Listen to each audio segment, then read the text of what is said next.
नमस्कार। खबर प्रधान देख रहे सभी दर्शकों का बहुत बहुत स्वागत है और मैं हूं आपके साथ संगीता श्रीवास्तव। देखिए, नई दिल्ली में इस समय हलचल तेज है। राज्यसभा में बड़ा राजनीतिक घटनाक्रम देखने को मिला। राज्यसभा के चेयरमैन सीपी राधाकृष्णन ने आम आदमी पार्टी के 7 सांसदों के भारतीय जनता पार्टी में विलय करने को आधिकारिक मंजूरी दे दी है। इस फैसले के बाद उच्च सदन में आप की ताकत घट गई है। सिर्फ 3 सांसद बचे हैं।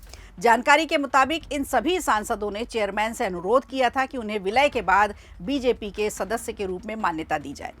चेयरमैन ने उनकी इस मांग को स्वीकार कर लिया। हालांकि इसके पहले आपने सभी सांसदों के खिलाफ कार्रवाई की भी मांग की थी और चेयरमैन के समक्ष याचिका दायर कर उनकी सदस्यता रद्द करने की मांग की थी।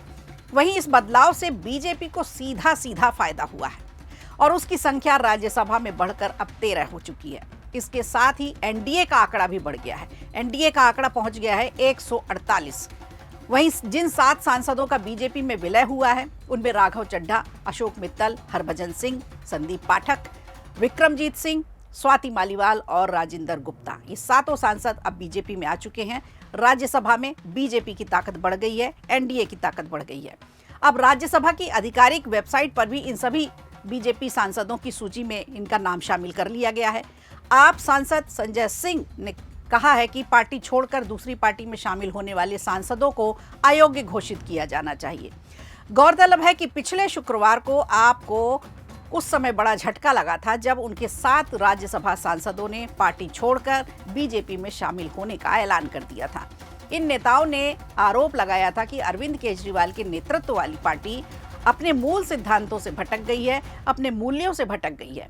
आम आदमी पार्टी के राज्यसभा के 7 सांसदों के पार्टी छोड़कर भाजपा में विलय के ऐलान और उससे जुड़ी सारी औपचारिकताएं पूरी करने के साथ ही राज्यसभा में भाजपा की पावर बढ़ गई है। और राज्यसभा वेबसाइट पर जो मौजूद आंकड़े हैं उसके मुताबिक राज्यसभा की कुल सदस्य की संख्या जो है 245 है। इनमें से 233 सांसद अलग अलग राज्यों और संघ शासित क्षेत्रों से निर्वाचित होकर आते हैं, जबकि 12 सांसद राष्ट्रपति की ओर से नामित होकर आते हैं।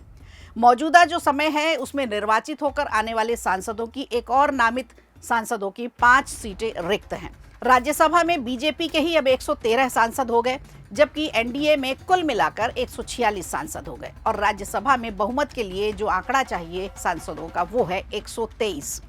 तो भाजपा की इस बढ़ी ताकत से राज्यसभा में कांग्रेस की अगुवाई वाला इंडिया गठबंधन कहीं पीछे हो गया है। उसमें सांसदों की संख्या सिर्फ 75 है। इनमें केवल कांग्रेस की अगर बात करें तो कांग्रेस के 29 सांसद हैं, टीएमसी के 13 सांसद शामिल हैं। गौरतलब ये है कि अभी तक राज्यसभा में आम आदमी पार्टी से कुल 10 सांसद थे, 7 बाहर निकल गए, अब सिर्फ 3 की संख्या रह गई है। तो सबसे ज्यादा नुकसान में है आम आदमी पार्टी। खबर है कि विधानसभा से भी कुछ लोग टूट सकते हैं। ऐसे में आप जितनी तेजी से आगे बढ़ी थी उतनी ही तेजी से उसकी गिरावट भी दर्ज की जा रही है। तो कुल मिलाकर राज्यसभा में बीजेपी की ताकत बढ़ गई है, एनडीए की ताकत बढ़ गई है और आप से राघव चड्ढा समेत 7 सांसदों के जाने के बाद पूरा नंबर गेम ही बदल गया है। वीडियो अच्छा लगा हो तो लाइक कीजिए, शेयर कीजिए और कमेंट बॉक्स में हमें जरूर बताइए।